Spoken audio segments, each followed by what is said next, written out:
Oremos então, irmãos. Senhor Deus e amado Pai, grandioso, maravilhoso és tu. Te damos graça pelo seu amor, sua misericórdia, pelo seu Filho amado que morreu por nós na cruz, pelo Santo Espírito do Senhor que habita em nós. Te damos graça por podermos reunirmos agora como a tua igreja para ouvirmos a palavra tua através do teu servo Alan. Esteja com ele, esteja conosco, nos abrindo os corações e mentes para aprendermos mais do Senhor, para praticarmos a tua palavra. Levamos até o trono do Senhor os pedidos de orações. Temos muitos irmãos doentes que precisam de sua misericórdia. Eu não recordo de todos, mas cito alguns aqui, como o Wagner, o irmão Beto, a irmã da Ana Favara, o cunhado do irmão Custódio e outros, Pai, que o Senhor sabe todos os seus filhos que estão necessitados da tua misericórdia. Que o Senhor esteja com eles, dando crescimento espiritual, dando suporte nas suas provações, dando sabedoria para enfrentar os seus problemas, em Cristo Jesus. É em nome dele que oramos e agradecemos. Amém. Amém. Amém. Muito obrigado. Obrigado, Giovanni. Uma boa noite para todos. Que bom que a gente pode estar mais uma quinta-feira juntos, estudando a palavra de Deus, né? Aprendendo juntos desse livro tão prático, cheio de ensinamentos para nós, que é o livro de Neemias. Nós já estamos chegando no final desse livro, né? Hoje nós vamos estudar o capítulo 10. Então, se você está com a sua Bíblia aberta, lá em Neemias, pode abrir no capítulo 10. Semana passada, nós falamos sobre o capítulo 9, e vimos que no capítulo 9, o povo está orando a Deus. Já falamos um pouco, né, sobre o livro, vimos que eles estavam fazendo algumas coisas contra a palavra de Deus. A palavra de Deus foi lida por Esdras, o povo entendeu o seu erro, está se arrependendo, e no capítulo 9, que estudamos na semana passada, eles então fazem uma oração a Deus. E nós estudamos nessa oração alguns atributos, algumas qualidades de Deus. Falamos sobre a grandeza de Deus, falamos sobre a bondade de Deus e falamos sobre a graça de Deus. Hoje, nós vamos entrar no capítulo 10, né? E nós vamos falar sobre um assunto que eu acho muito interessante para nós hoje, né? Tem muita aplicação para nós hoje, que eu vou dar o título aqui de Depois do Amém. O povo havia acabado de orar, né? Eles falaram amém, e agora? E depois do amém? Né? Uma coisa é oferecer uma oração fervorosa ao Senhor Deus, como nós encontramos no capítulo 9. Outra coisa é viver uma vida de obediência depois da oração. São duas coisas diferentes, né? Uma é enquanto oramos, estamos confessando nossos pecados e prometendo uma obediência a Deus. Mas e depois que a oração finaliza? O que vai acontecer? Né? Então, aqui no capítulo 10, nós vamos ver o que o povo vai fazer depois do amém. Interessante que nós estamos vendo que o povo judeu que está ali em Jerusalém, principalmente, e também nas cidades vizinhas, nessa assembleia que eles estão fazendo com Neemias, com Esdras, com os líderes do povo, eles estão muito sérios na sua obediência a Deus. E esta oração que estudamos na semana passada é uma prova disso. Mas será que a sua obediência era uma obediência verdadeira? Será que não é só da boca para fora, não?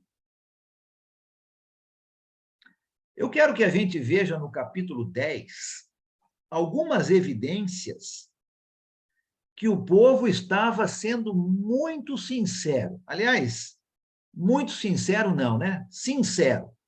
não pode ser muito sincero ou pouco sincero. Ou você é ou você não é, né? Então, o povo estava sendo sincero na sua oração. E eu quero que a gente estude aqui e veja algumas evidências dessa sinceridade. E eu quero que a gente vá pensando nas nossas vidas hoje. Vamos fazer essa aplicação no nosso estudo? Será que eu estou sendo sincero, sincera, quando eu faço a minha oração a Deus e prometo obediência à sua palavra? Não está sendo só da boca para fora, não.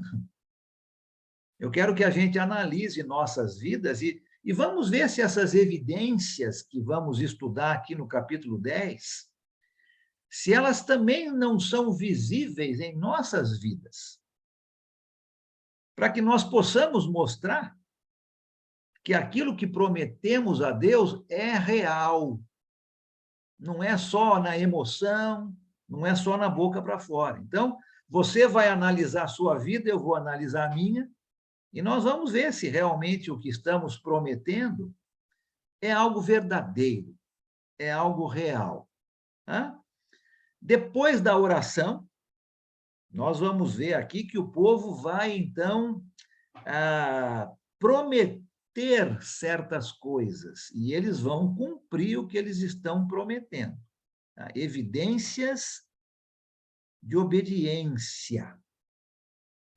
A primeira evidência, nós vamos ler o texto aqui, nós vamos encontrar no capítulo 10, nos versículos de 1 até o 27, nós não vamos ler tudo isso, porque tem um monte de nomes, nós vamos pular esses nomes, tá? Mas do 1 ao 27, e depois o versículo 29. A primeira evidência, eu quero mostrar aqui que se chama, ou vou chamar de submissão à palavra de Deus. Submissão à palavra de Deus. Vamos ler aqui, quem pode ler para a gente o versículo 1, capítulo 10, versículo 1, só a primeira frasezinha ali, depois não precisa ler os nomes, e depois pula e leia o versículo 29. Quem pode fazer isso para a gente, por favor? Eu leio. Ok. Capítulo 10, versículo 1. Os que selaram foram Neemias, o governador, filho de Racalias, e Zedequias. Isso, agora Versículo o 29. 29. Firmemente aderiram os seus irmãos, os seus nobres, convieram numa imprecação e num juramento, de que andar também na lei de Deus, que foi dada por intermédio de Moisés, servo de Deus, de que guardaram e cumpririam todos os mandamentos do Senhor, nosso Deus, e os seus juízos e os seus estatutos. Obrigado, obrigado. Bom fim. Olha lá, então. Primeira evidência de que aquele povo estava realmente sério na sua oração é submissão à palavra de Deus. Com Neemias aqui assinando em primeiro lugar, né? Você tem uma lista aqui de todos que estão assinando um documento oficial prometendo obediência a Deus.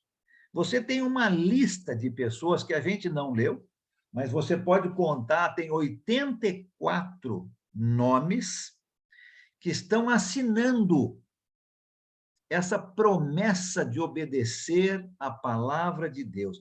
E nessa lista, segundo o versículo 38 do capítulo 9, né, o último versículo do capítulo 9, você tem nessa lista levitas, sacerdotes, líderes do povo que estão assinando este documento. Muitas outras pessoas, nós pulamos o versículo 28 do capítulo 10, mas o versículo 28 diz que muitas outras pessoas que talvez não tiveram a oportunidade de assinar este documento, mas também estão se comprometendo a obedecer. Obediência à palavra de Deus, né? Muito importante isso, porque uma coisa é a gente falar, talvez, por uma emoção, alguém falou uma coisa e a gente concorda sem pensar muito, mas outra coisa é depois do amém, né? Como é que eu vou, então, mostrar a Deus que eu estou realmente obedecendo? Uma evidência é a nossa submissão à palavra de Deus. O versículo 29, né, que o Bonfim leu, lá do capítulo 10, né, se obrigaram a seguir a lei de Deus, a obedecer fielmente os mandamentos, as ordenanças e os decretos do Senhor, o nosso Deus. Olhe um pouco para a sua vida. Como é que você está nesta evidência?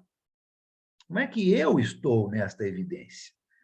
Nós estamos realmente obedecendo todos as ordenanças, os decretos, os mandamentos, ou somente alguns, né? Aqueles que são mais fáceis, aqueles que não nos dão muito trabalho para obedecer, né? Como é que eu estou vivenciando a minha vida? Estou dando evidências de que realmente eu estou séria na minha obediência ao Senhor? Submissão à palavra de Deus. Não é só em algumas coisas, não é só naquilo que é mais fácil, não é só naquilo que eu já estou fazendo, mas é em todos os mandamentos, ordenanças e decretos da palavra de Deus. Uma evidência de que depois do amém, eu estou sério na minha obediência a Deus. A segunda evidência que a gente encontra aqui nesse capítulo está aqui nos versículos 30 e 31.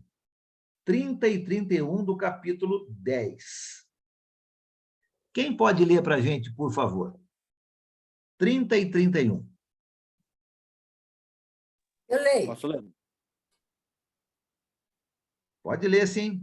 Quem quiser ler, pode ler. Prometemos não dar nossas filhas em casamento aos povos vizinhos, nem aceitar que as filhas deles se casem com os nossos filhos. Quando os povos vizinhos trouxerem mercadoria ou cereal para vender no sábado ou em dias de festa, não compraremos deles nesses dias. Cada 7 anos abriremos mão de trabalhar a terra e cancelaremos todas as dívidas. Opa, essa última frase aí é legal, né? Já pensou se cada 7 anos as nossas dívidas fossem canceladas, né? Que legal. Ou cada 7 anos você que emprestou e quem estava devendo para você, você também cancelava. Né? É os dois lados da moeda, né? Mas isso fazia parte da lei de Moisés. Segunda evidência que eu quero que a gente converse um pouquinho aqui, a primeira foi submissão à palavra de Deus, né? A segunda é separação como povo de Deus. Separação como povo de Deus. E você se lembra que Uma das razões que Esdras voltou para Jerusalém foi para restaurar a adoração ao Senhor no templo. O povo de Deus, naquela época, antes de Esdras voltar, antes de Neemias voltar, infelizmente, eles estavam cercados de idolatria. Quando o povo voltou do cativeiro, algumas pessoas estavam habitando na sua terra, e essas pessoas estavam adorando deuses falsos. E o povo estava cercado de todos os lados de idolatria. E o povo que já estava lá estava querendo que os judeus, que estavam agora voltando a habitar nessa terra, vivessem como eles, pensassem como eles, né? Agissem como eles, fora dos mandamentos de Deus. Infelizmente, o povo estava assim. Lembra uma das razões que Neemias veio lá no capítulo 1, né? Alguns dos seus contaram para Neemias como é que a cidade estava. A cidade estava destruída, os muros destruídos, o povo vivendo longe dos mandamentos de Deus. Infelizmente, estavam agindo como os povos vizinhos, com muita idolatria. E a lei que Deus deu para Moisés não proibia, jamais proibia, que o judeu fosse um bom vizinho. Jamais proibia que o judeu fizesse negócios com outros povos. A lei de Deus não proibia isso, mas proibia certas outras coisas, não é? Proibia ensinava uma certa separação como povo de Deus, e uma separação para fazer a vontade de Deus. E nessa vontade de Deus, tinha algumas coisas que o povo não estava fazendo, estava desobedecendo. Duas áreas aqui nesse texto que a gente leu são mencionadas especificamente. Com certeza, outras coisas o povo não estava obedecendo. Mas aqui mencionam duas áreas que eu quero que a gente trate um pouquinho aqui com essa ideia de separação como povo de Deus. Antes de entrar nessas duas áreas, Maria Helena, você tem um comentário que você gostaria de fazer? Tenho sim, irmão. No 30 e no 31, eu não sei, eu acho que isso não está valendo para nós. A gente não tem que obedecer o sábado, né? Não, não. Nós não estamos falando aqui dos mandamentos, nós estamos falando de evidências e a gente vai aplicar para nós, né? Sim, mas evidências de obediência à palavra de Deus, né? Sim, mas o irmão começou dizendo que a palavra tem que ser cumprida em toda a sua extensão, não em parte ou não naquilo que a gente quer. Só que Sim. tem algumas coisas que, naquela ocasião, eram devidas, e hoje a gente já entende que não são bem assim, né? Com certeza, Maria Helena, você tem toda a razão. Então, a aplicação que nós vamos fazer tem a ver com o Novo Testamento, não com o Velho, né? Mas o princípio é o mesmo, é a obediência a todos os mandamentos de Deus. Com certeza, nós obedecemos agora o Novo Testamento. Então, quando a gente fala, nós vamos obedecer todos os mandamentos, ordenanças, nós estamos pensando aqui no Novo Testamento. Porque tem certas coisas do Velho que morreram com Cristo, né? Aliás, todo o Velho morreu com Cristo, mas algumas coisas são repetidas no Novo. Por exemplo, não matar. Ah, não, isso era uma coisa do Velho, então eu posso matar hoje. Não, né? A gente sabe que a gente não deve matar, porque isso é repetido no Novo Testamento. Então, você tem toda a razão, a lei do sábado morreu com Cristo. Nós não vamos fazer uma aplicação do sábado, mas nós vamos aplicar o versículo 31, por exemplo, de uma outra maneira, que serve para nós hoje. Tá? Nós vamos aplicar o versículo 30 para nós hoje, seguindo os mandamentos do Senhor Deus na sua nova aliança. Tá bom? Tá. Não como uma aplicação própria, mas como uma aplicação de acordo com aquilo que está escrito. Isso, sim. Né? Agora, cada um de nós vai analisar a sua vida e perceber se está realmente obedecendo ou não. Tá? E a primeira evidência que nós falamos aqui é submissão à palavra de Deus. Estamos falando de nova aliança. Tá? Então, eu preciso verificar se eu realmente estou me submetendo à palavra de Deus. A segunda que nós estamos vendo agora, separação como um povo de Deus. Vamos entender, então, isso aqui de acordo com esse texto. Tá? Mas obrigado, que bom que você fez esse comentário aí. Tá? Então, olha, 2 áreas específicas são mencionadas aqui como exemplos. Eu vou usar essas 2, porque são as 2 que estão aqui, mas com certeza o povo estava fazendo muitas outras coisas erradas.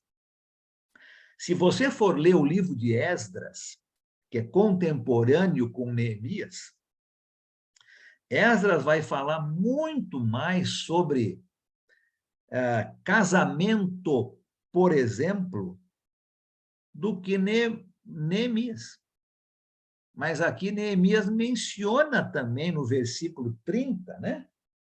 Casamento. Olha o que ele fala aqui no 30 de novo, né? O povo todo prometendo a Deus. Prometemos não dar nossas filhas em casamento aos povos vizinhos, nem aceitar que as filhas deles se casem com nossos filhos.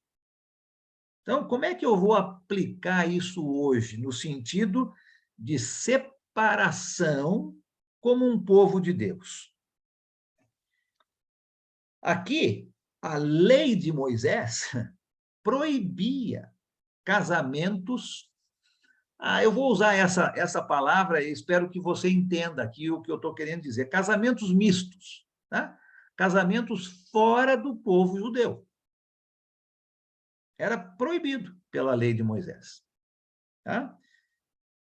Por que isso? Porque Deus não gostava dos outros povos? De jeito nenhum. Né?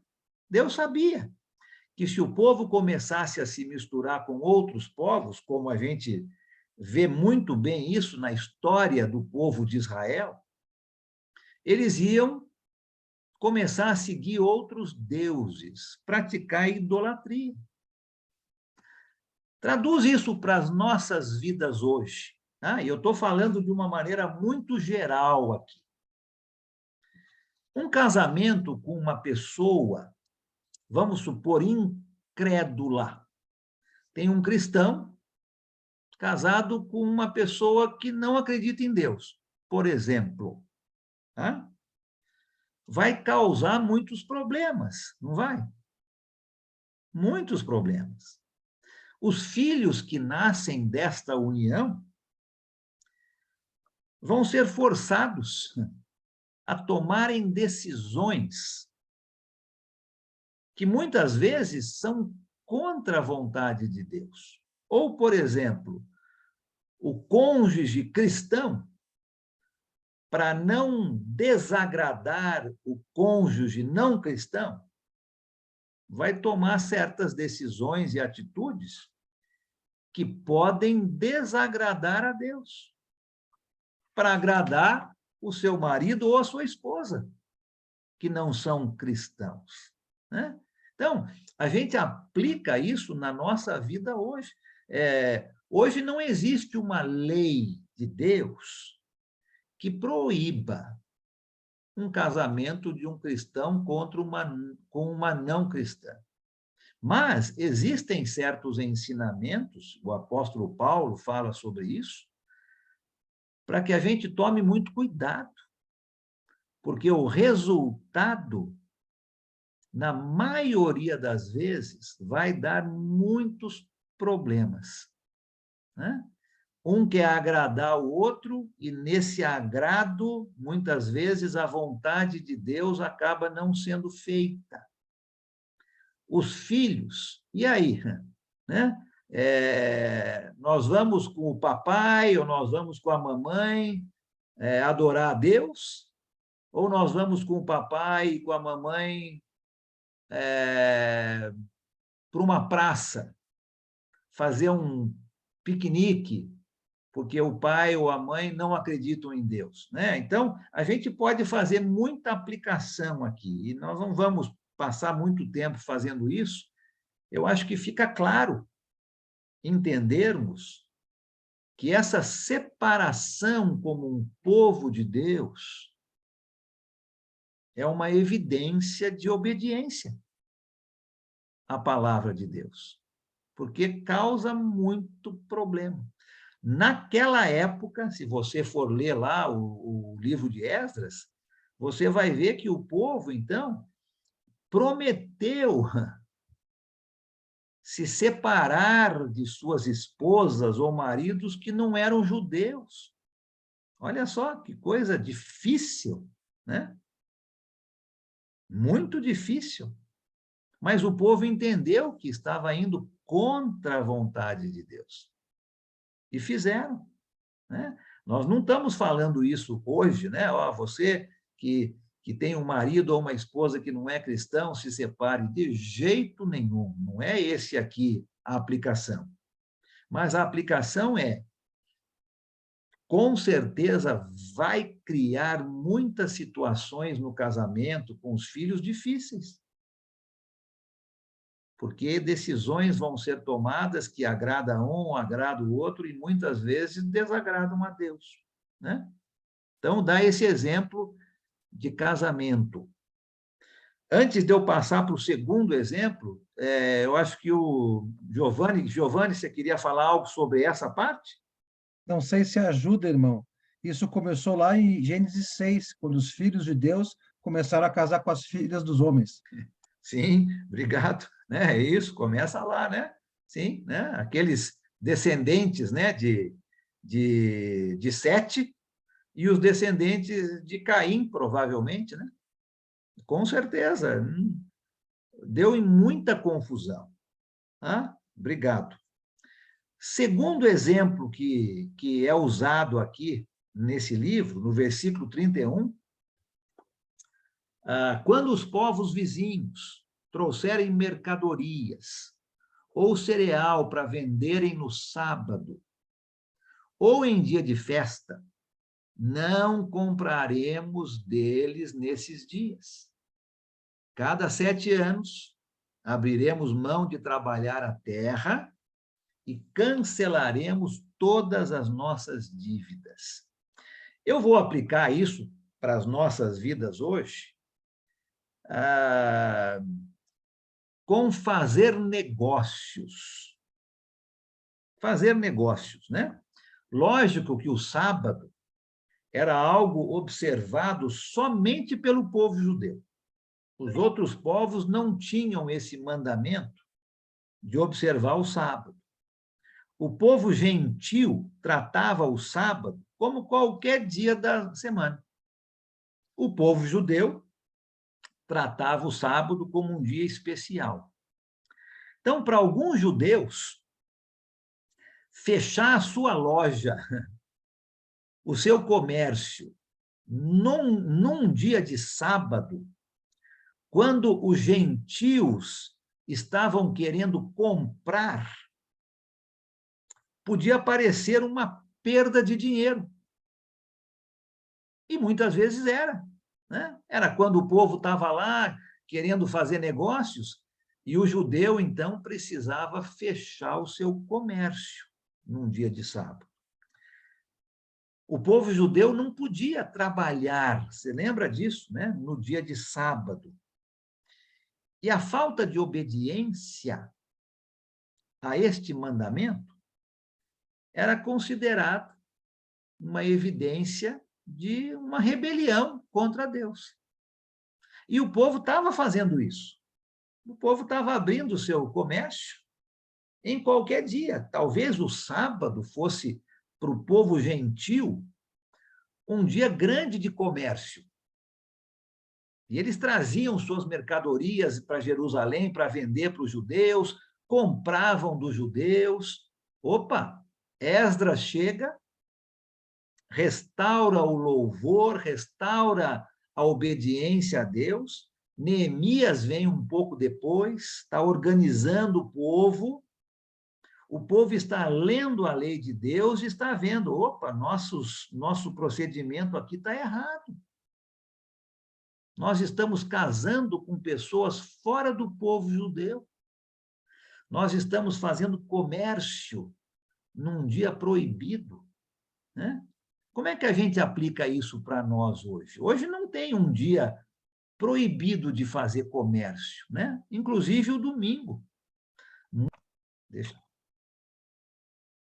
Muitos locais são abertos no domingo, normal, né? Então, nós não vamos aplicar isso como num dia da semana, mas a aplicação para nós seria, olha, cuidado ao fazer negócios com pessoas que não são cristãs, né? Sociedades com pessoas que não são cristãs. Eu posso dar aqui tantos exemplos de um cristão fazendo uma sociedade com um não cristão e encontrando tantos problemas que desmancham essa sociedade. Ou o não cristão acaba fazendo coisas contra a vontade de Deus, né? Então, a cada um aqui consegue aplicar na sua própria vida isso. Não tem uma regra, né? Ó, é isso e ponto final. Não. Mas é uma separação do povo de Deus, como povo de Deus. Então, a gente pode aplicar em muitas coisas. Antes, quando nós não éramos povo de Deus, nós enganávamos no imposto de renda. Opa! Agora eu faço parte do povo de Deus. Eu não faço mais isso, né? Então, eu estou me separando como povo de Deus. Antes de eu conhecer a Cristo e fazer parte da família de Deus, eu tratava a minha família como se não tivesse importância. Ou agora que eu conheci a Cristo e sei do que Deus espera de mim, eu respeito a minha esposa, eu respeito o meu marido, eu respeito meus filhos, eu procuro ser um bom exemplo, né? Então, separação como um povo de Deus. E a gente aplica isso de diversas maneiras. Mas é uma evidência que nós estamos notando aqui no capítulo 10, de obediência de fato, não só de palavras, né? Não só numa oração, mas depois do amém. Eu vou mostrar que realmente eu estou séria na minha obediência a Deus. Ok? Comentários? Giovanni, quer falar algo? Eu tenho uma dúvida, irmão. Aqui fala que dá prioridade ao sábado e às festividades judaicas. Passando para os dias de hoje, eu estarei sendo muito rígido comigo mesmo? No caso, se nós temos no domingo culto ao Senhor, aqui em Porto Alegre, no caso, é às 10 horas da manhã. Eu sei que 10 horas é meu compromisso sagrado com Deus, com o corpo de Cristo. Eu posso marcar um aniversário, uma festividade, um outro compromisso civil no mesmo domingo às 10 da manhã. Eu sei que eu não devo fazer isso. Seria muito rígido? Seria semelhante a esse exemplo? Nós temos que ter prioridades, né, Giovanni? Em primeiro lugar, Deus, com certeza. Em primeiro lugar, Deus, né? Olha, eu vou cultuar ao Senhor às 10 horas da manhã. Eu vou marcar a festinha de aniversário da minha filha, do meu filho, para as 13 horas. Ah, mas 13 horas é muito pouco tempo. Não faz mal, né? Eu estou mostrando para todos esses meus amigos não cristãos, para minha família, para minha filhinha, que ainda não entende, mas vai entender um dia, que a minha prioridade é Cristo, né? Eu posso fazer outras coisas no domingo, com certeza, mas trocar o culto ao Senhor por uma outra atividade que poderia ser marcada num outro horário, eu estou priorizando as coisas erradas, né? Agora, eu tenho um trabalho que a minha folga não é fixa. Às vezes, a minha folga cai no domingo. Opa, né? Eu não estou priorizando o meu trabalho. É a minha folga que não caiu no domingo naquela semana, então eu tenho que trabalhar.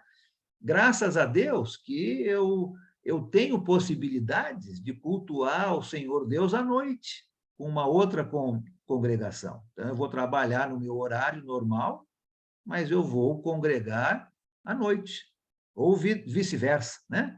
Então, a gente tem maneiras, com certeza, de priorizar a Deus e fazer as outras coisas.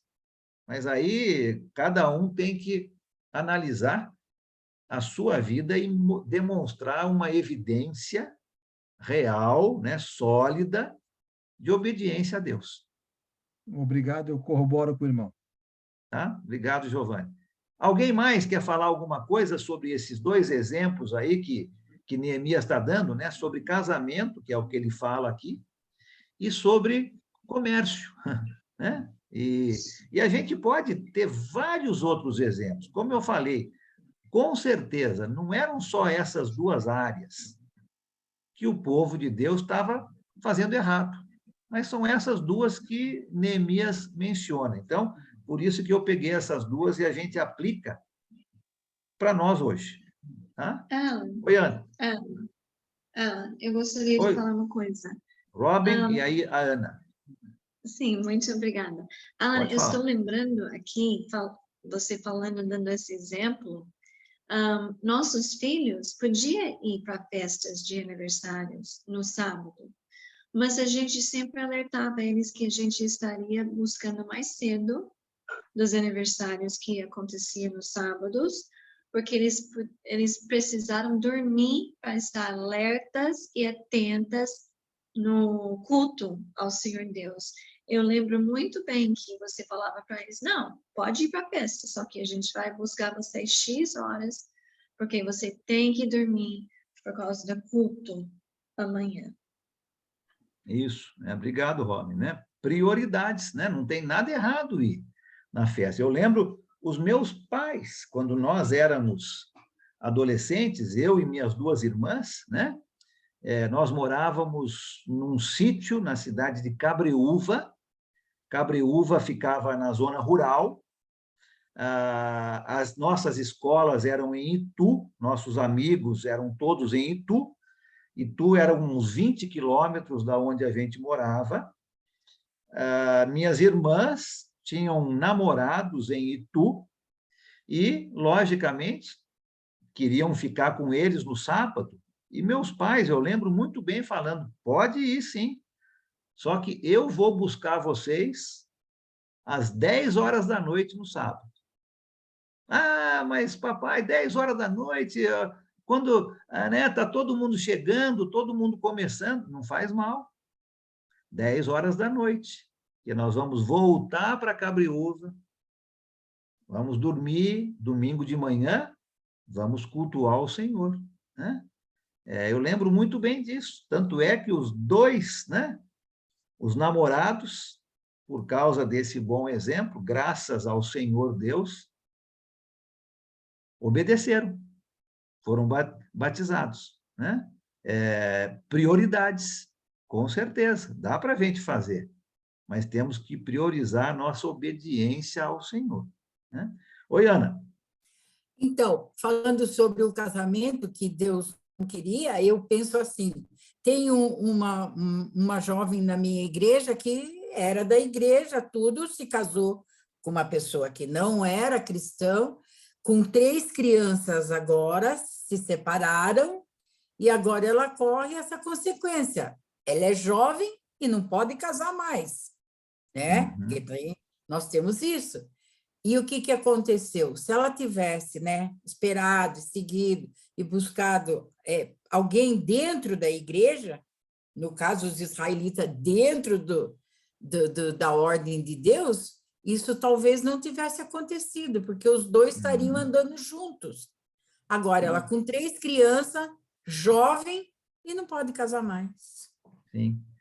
Traz muita dificuldade. Agora, com certeza, todos nós aqui conhecemos, né? Casais, seguidor de Jesus e outro não, que vivem muito, muito bem. Com certeza. Não é? Nós não estamos falando que isso é errado.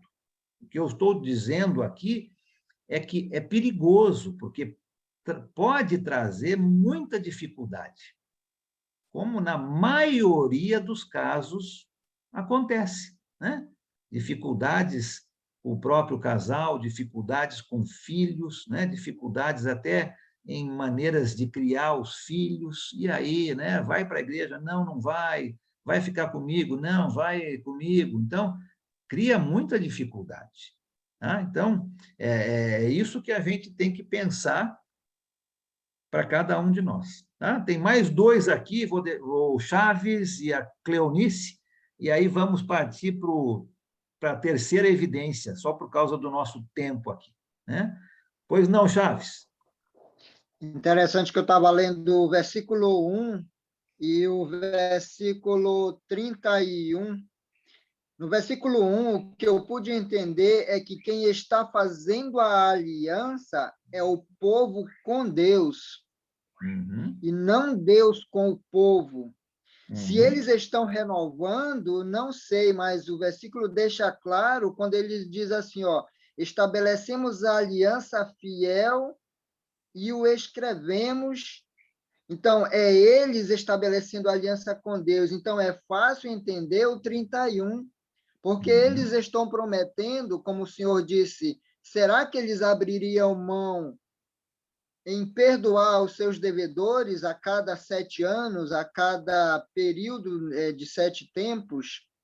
Então, assim, quando o senhor estava falando ainda há pouco, devemos ter cuidado quando nós fazemos voto com Deus, assim como o senhor disse, em oração, e só por emoção ou algumas circunstâncias que nos levam a isso, e após o amém a gente esquece. Obrigado. Obrigado, Chaves. Com certeza, né? Você falou bem, o povo está prometendo coisas para Deus. Deus já tinha prometido tudo para o povo, né? Deus já tinha feito a sua aliança com o povo. O povo é que quebrou. O povo é que se esqueceu. E agora eles estão sendo relembrados de tudo isso, estão arrependidos, estão prometendo essa aliança com Deus. Você falou muito certo. Obrigado. Tá? Quem mais? Pois não, aqui, Cleonice, pode falar, por favor. Não, é uma pergunta só, eu não entendi essa do casamento. Se separaram, por que ela não pode casar? Eu aprendi assim, ó, ele traiu, ela pode casar, ele não.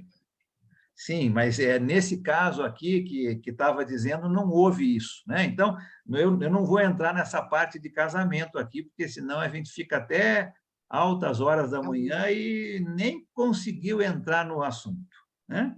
Então, depois a gente pode ter alguma coisa específica, se quiserem, né, sobre essa parte de casamento.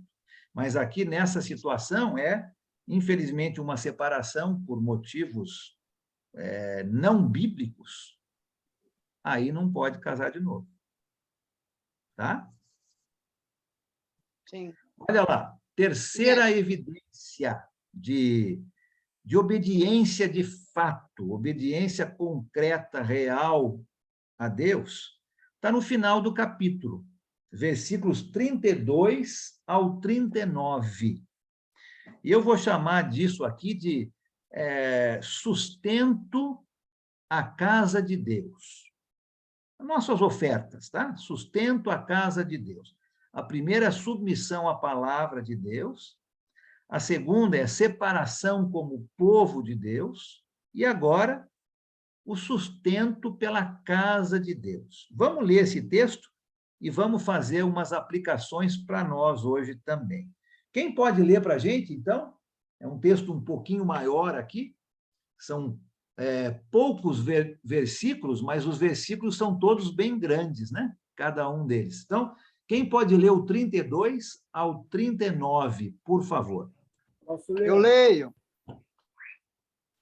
Pode ler alguém aí, acho que uns 2 ou 3 falaram aí. Quem está pronto aí já pode ler. Também sobre nós pusemos preceitos, impondo-nos cada ano a terça parte de um ciclo para o serviço da casa do nosso Deus, e para os pães da proposição, e para a contínua oferta de manjares, e para o contínuo holocausto dos sábados e das festas da lua nova, e para as festas fixas, e para as coisas sagradas, e para as ofertas pelo pecado, e para fazer expiação por Israel, e para toda a obra da casa do nosso Deus. Nós, os sacerdotes, os levitas e o povo, deitamos sortes acerca da oferta da lenha que se havia de trazer à casa do nosso Deus, segundo as nossas famílias, a tempos determinados, de ano em ano, para se queimar sobre o altar do Senhor, nosso Deus, como está escrito na lei.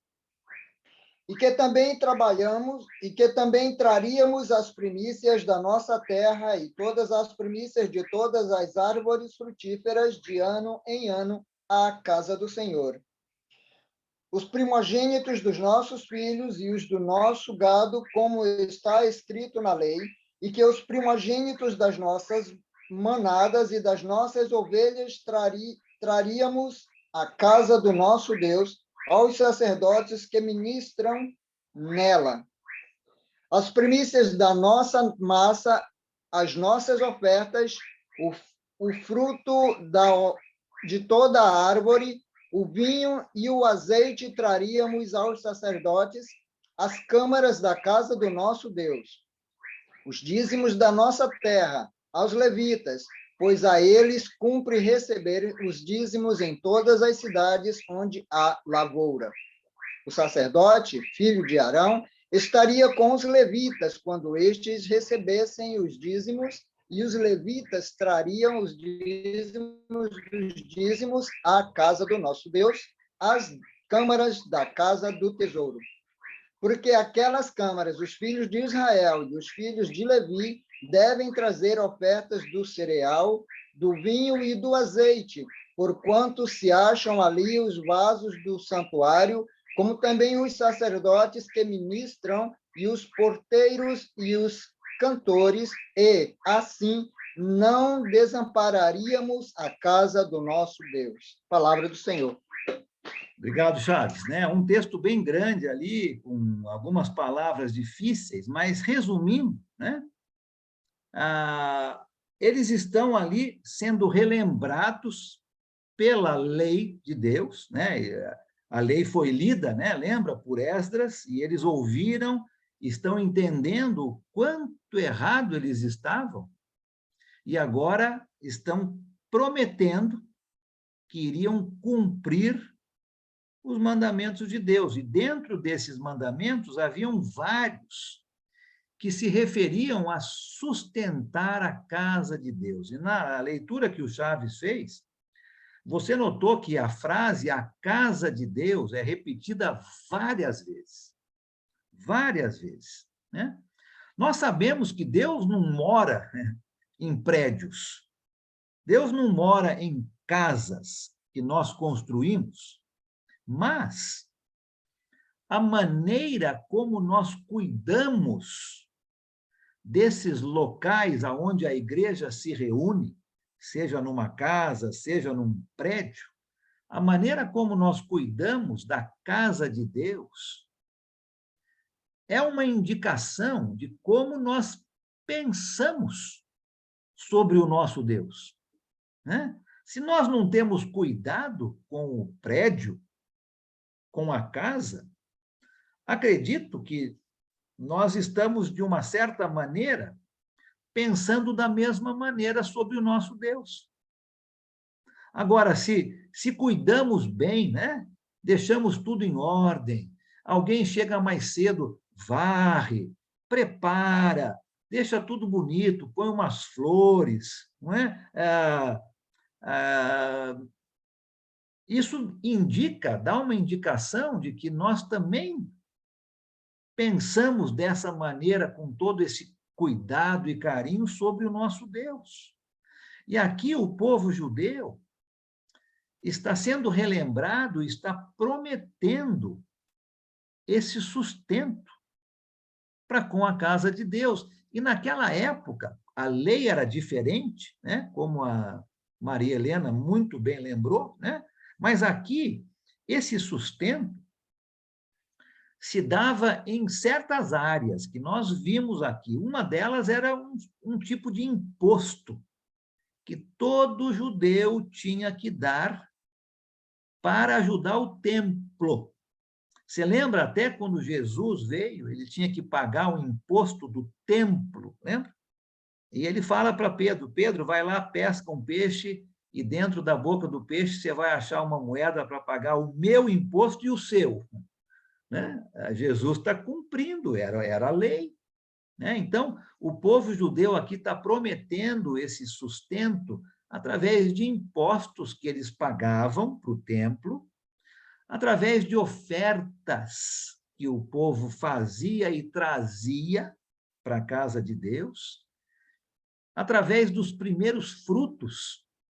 Interessante essa ideia dos primeiros frutos, porque uma aplicação que nós fazemos para nós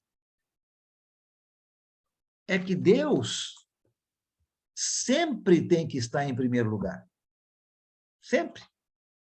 Deus em primeiro, depois nós, né?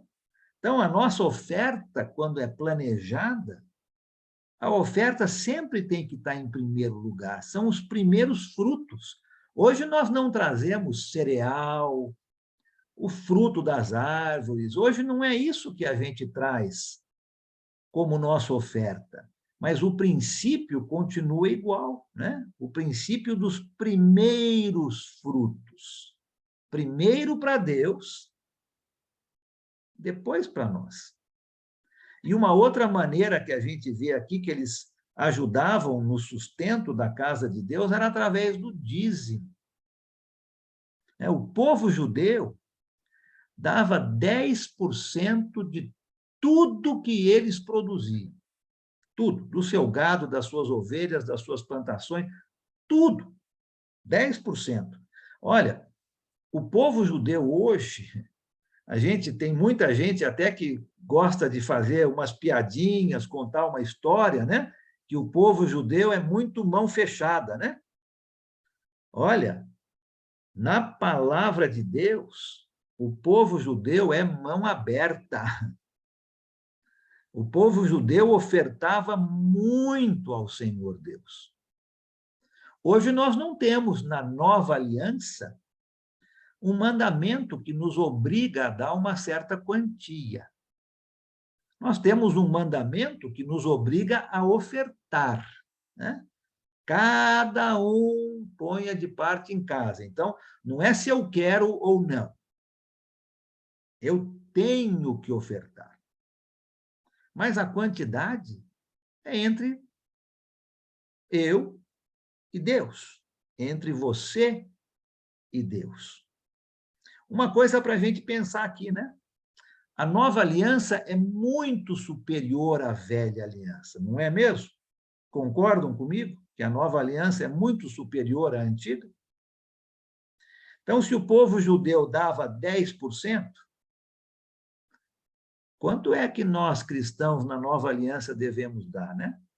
Se a aliança é muito superior. Mas, infelizmente, nossas ofertas, se a gente for pôr na ponta do papel, são inferiores. até mesmo a 10%. De novo, nós não somos obrigados a dar uma certa quantia. É de coração, né? É entre você e Deus, com alegria, é aquilo que você pensou e orou a Deus em casa, com a sua família. Mas se o povo ofertava 10% e a aliança é superior agora a 9%, será que nós não deveríamos também ofertar mais? Eu creio que sim. Creio que sim, né? Então, a maneira como nós sustentamos a casa de Deus é uma outra evidência concreta, real, da nossa obediência à palavra de Deus, da nossa confiança em Deus, né? A quantidade da minha oferta é uma demonstração que eu confio em Deus, que eu estou colocando Ele em primeiro lugar, os primeiros frutos. Pois não, João? Amado irmão, ali o 39, ele nos mostra que é um dever, né? Eu tenho um comentário que diz assim: não abandonemos o templo do nosso Deus. Sustentar as pessoas que trabalham no templo era simultaneamente cuidar do templo e honrar a Deus, e assim nutrir a fidelidade e a aliança. Então, se naquela época era o templo, os sacerdotes e os levitas, hoje é tão importante o quanto, até mais, porque cada irmão é o templo de Deus, né? Então, nós devemos cuidar um dos outros, principalmente aqueles que estão na frente da igreja, né?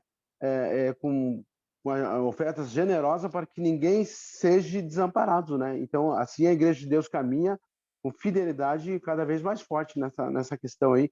Aí nós estamos aprendendo muito aí sobre ministérios da benevolência para que haja uma distribuição perfeita e o encaminhamento perfeito para que ninguém fique, né, em dúvida quanto para onde vai esses valores, né?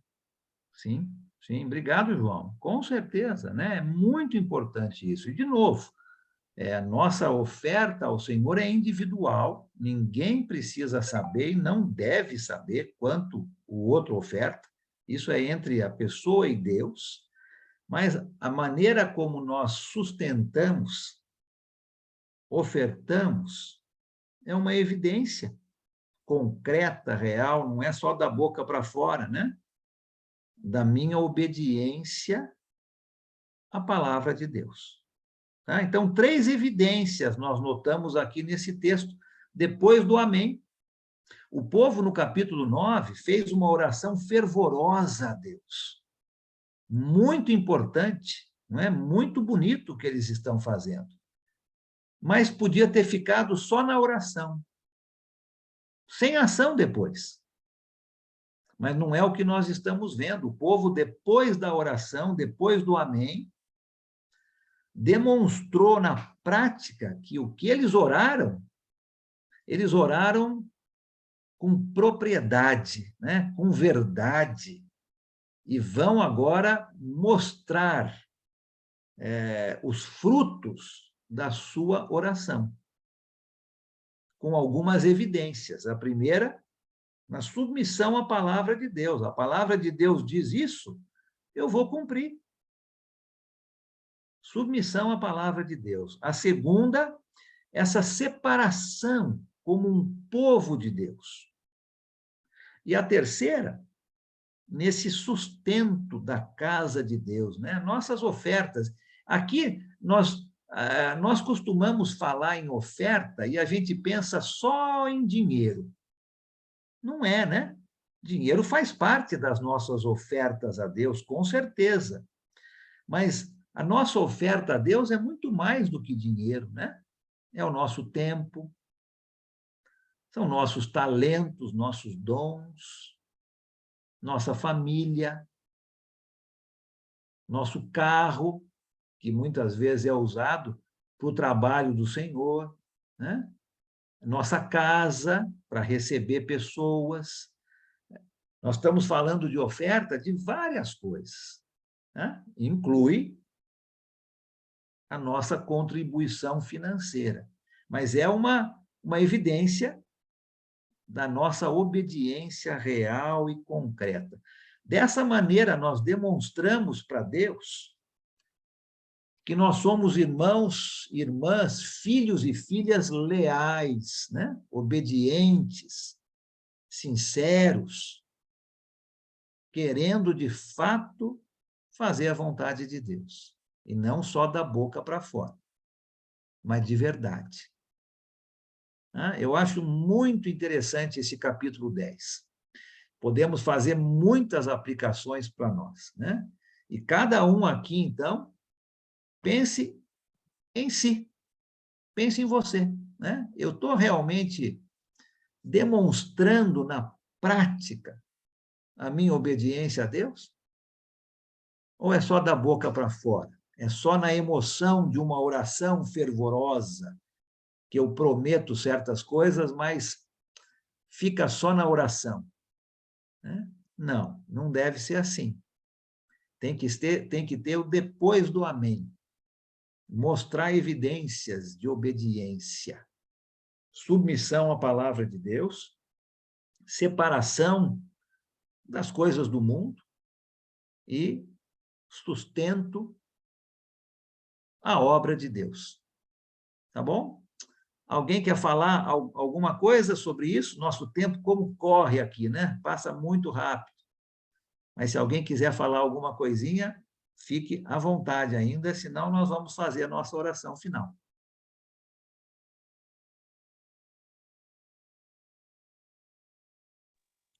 Alan, Oi, Fernando. Pois não. eu já tinha escutado essa tua explicação sobre a oração, sobre depois do amém. Eu tento ser bem fiel. Hoje foi até mais avançado, né, do que aquele teu devocional que eu havia escutado aquela vez. Sempre tem alguma coisa para a gente aprender. Muito obrigado por essa aula. Foi muito bom. Vamos cada vez mais tentar fazer como manda a palavra do Senhor. Obrigado, Alan. Obrigado você, Fernando. Que essas suas palavras aí possam ser nossas, né? Que nós também possamos sempre obedecer, né? Fazer o nosso melhor para esse grande Deus a quem a gente serve, né? Muito bom. Seu Allen. Opa, sim, Sandra. Ali eu não encaixou muito bem, não entendi muito bem a separação como povo de Deus que eu escrevi aqui. Só podia dar mais uma explicaçãozinha para mim? Sim, tem certas áreas na nossa vida que nós vamos precisar tomar certas decisões, né?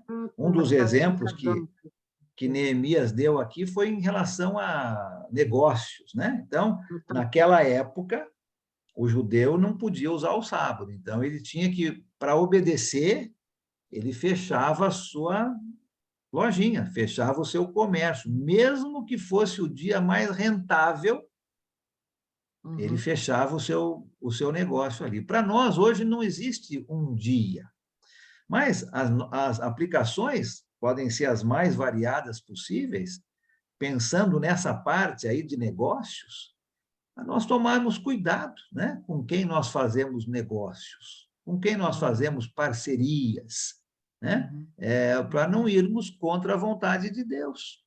Eu lembro muito bem que, aonde a gente morava, ali em Cabreúva, era uma área que estava progredindo muito, muitas indústrias indo para lá, a terra estava se valorizando, e muitas pessoas vinham conversar com meu pai para fazer um negócio com ele, com aquelas terras, né?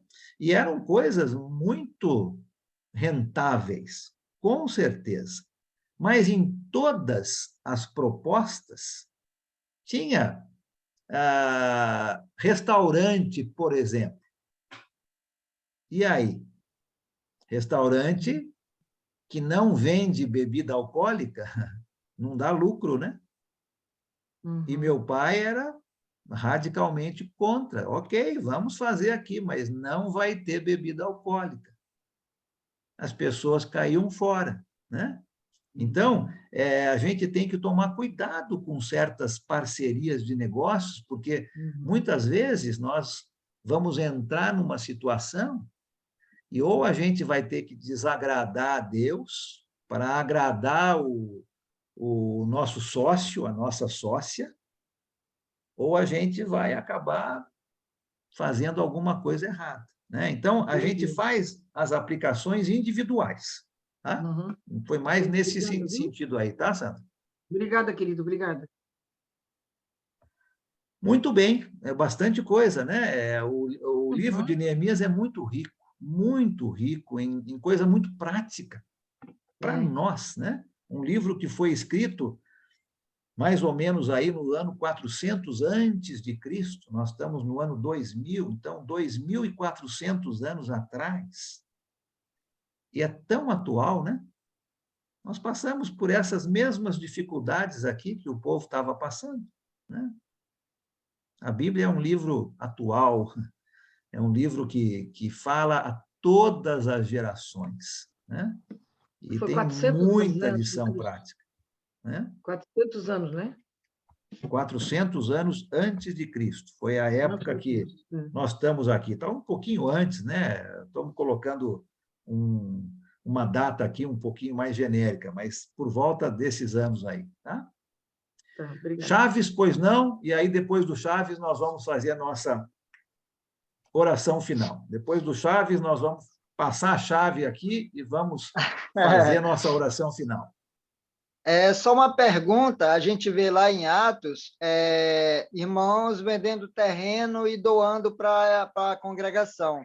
A pergunta que eu faço é, o senhor tem conhecimento na Igreja de Cristo, por onde o senhor já andou, de irmãos doarem casas, assim, deixar em testamento casas como propriedade para a Igreja de Cristo, por exemplo? Sim, Chaves, conheço muitas, inúmeras famílias. Aliás, tem uma grande ideia nas igrejas nos Estados Unidos. Acho uma ideia fantástica, né? A ideia é essa. Quando o casal vai fazer o seu testamento, né? Olha, deixo para os meus filhos, tal, tal. O que não pode deixar é dívida, né? Isso os filhos não querem, né? Mas uma casa, um carro, por exemplo. E o casal tem 2 filhos. O que muitas pessoas estão fazendo? Eles estão dividindo o seu testamento, ao invés de 2, em 3. E essa outra terça parte seria a igreja, né? Então, no próprio testamento, vamos supor que tem uma casa, 2 casas. Então, essas 2 casas vão ficar 1/3 para um filho, 1/3 para uma filha e 1/3 para a igreja. Então, existem muitas pessoas que estão fazendo isto, deixando os seus bens, não estão deixando suas famílias desamparadas de jeito nenhum, mas estão colocando a igreja, né, para a igreja poder usar esse valor para evangelismo, para ajudar outras pessoas que precisam de ajuda. É uma ideia, mas sim, respondendo o que você fala, conheço inúmeras pessoas. No Brasil, por exemplo, tem... Desculpa, no Brasil, por exemplo, tem histórico disso? Tem, tem sim. E na igreja brasileira, por exemplo, tem critérios dentro da Igreja de Cristo em que a gente possa fazer essa doação dentro de uma legalidade? Não sei, eu acho que isso é uma coisa individual, né? Da família com a igreja, onde essa família serve. Creio que sim, creio que isso pode ser visto com advogados, com pessoas que entendem de lei. Eu não entendo, mas com certeza isso pode ser feito de uma maneira legal, como se estivesse dividindo, né, a sua herança com mais uma pessoa, e essa pessoa, então, seria a igreja. Então, eu sei que isso é uma coisa muito comum nos Estados Unidos. Tá? Alan, vou falar para ele do que aconteceu na igreja de Sorocaba. Seu João Penise ganhou uma herança do pai dele, você sabe disso, e ele doou essa herança que ele ganhou para nós comprarmos o terreno da igreja que hoje tem aqui em Sorocaba. Nós temos, sim, Chaves, temos grandes exemplos sobre isso. E foi muito dinheiro, eu não vou falar o valor, mas eu sei que foi muito dinheiro que ele doou para comprar o nosso terreno, que hoje nós temos a igreja em Sorocaba. Seu João Penise, ele é vivo até hoje. Sim. E lógico que países diferentes têm leis diferentes. Nos Estados Unidos, por exemplo, se você faz uma doação para a igreja, aquilo que você doa é isento do imposto de renda.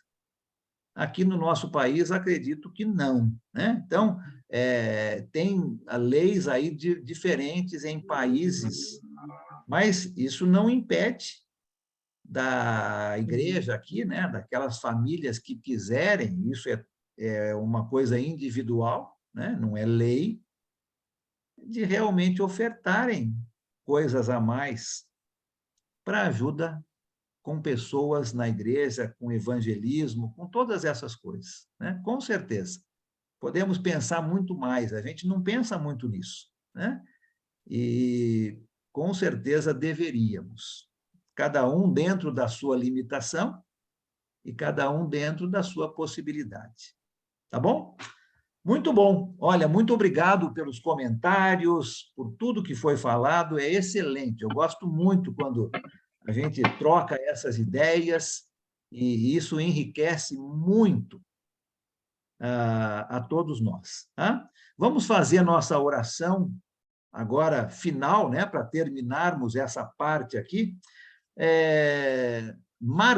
Marquinhos, lá em Araçoiaba da Serra, você pode nos dirigir nessa nossa oração final aqui, Marquinhos?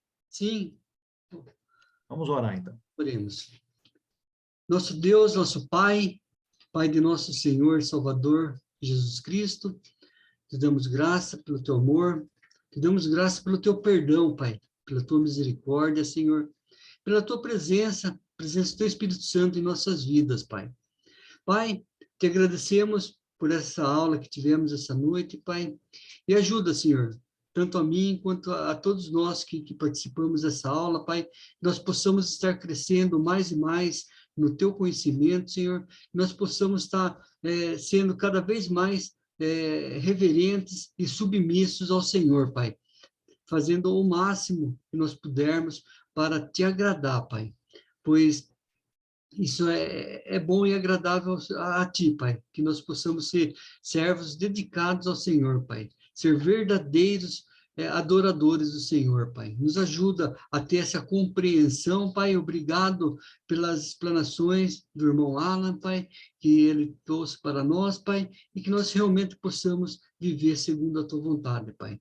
Pai, esteja com os pedidos que foram feitos no início da aula, Pai, a Giane, o cunhado do Custódio, Pai, e tantos outros que estão atravessando por problemas de saúde, Senhor, a Cristina, a irmã da Ana, Pai, abençoa essas vidas, Pai, esteja com o seu Edílio, com a Thalita, Pai, e tantos outros, Pai, que estão atravessando os problemas de enfermidades físicas, Pai, esteja com aquelas pessoas que estão com problemas psicológicas, espirituais, que nós possamos realmente ter uma vida boa, Pai, que nós possamos ser dedicados ao Senhor, Pai. Pai, esteja conosco nessa noite, Pai, nós pedimos tuas bênçãos, Pai, e o Senhor nos despeça na tua paz, Pai. E até quinta-feira que vem nós possamos estar aqui novamente, Pai. Em nome de Cristo Jesus, amém. Amém. Deixa eu terminar aqui para a gente parar essa Amém. gravação. Amém. Amém. Amém.